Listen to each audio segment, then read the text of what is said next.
welcome to the guests this morning. Gentlemen, as tragic as the situation is, I think it's also a learning moment for all of us, an instructive moment, I think, for us in Congress and for the regulators and for bankers around the country, quite frankly.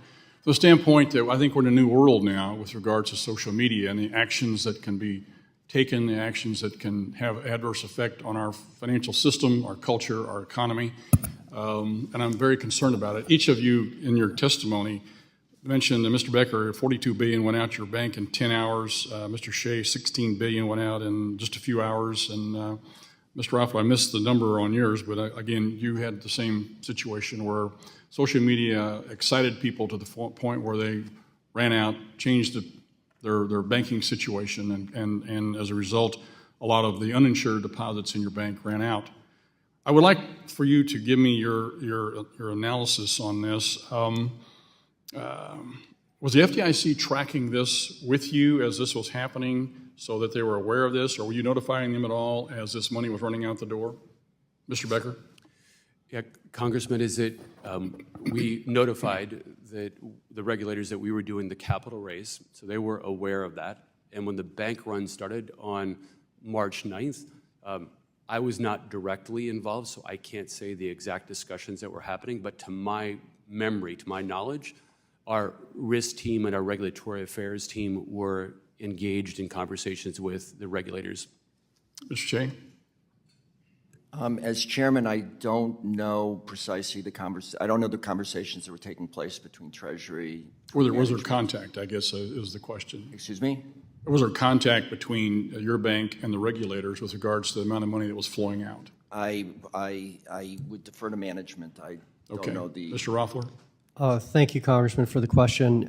As I mentioned in my testimony, we always had an open working relationship with the regulators. That included, as the contagion spread on March 10th, we had multiple meetings in the morning all the way through the evening that day, reviewing our funding and our liquidity and what was happening at the bank. All of you having gone through this, what do you think is a realistic situation that we need to be considering here? And I sit on the China Select Committee, and this scares the dickens out of me, quite frankly, because I'm sure the Chinese are watching us play funny business with our own banks and our own economy.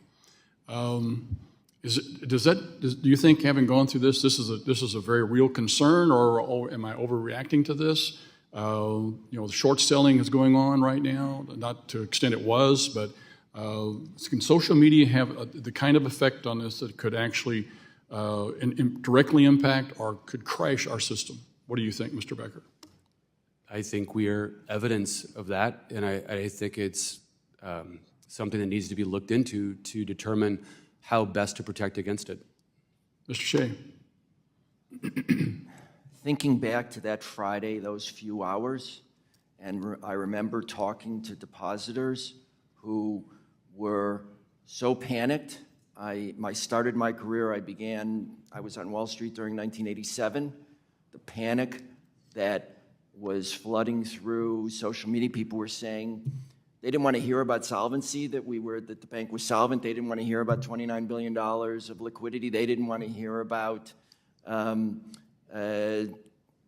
rating agencies, ratings. They didn't want to hear about anything. They just wanted to hear they had to get their money to a too big to fail bank, and they needed to do it immediately. Mr. Rothler.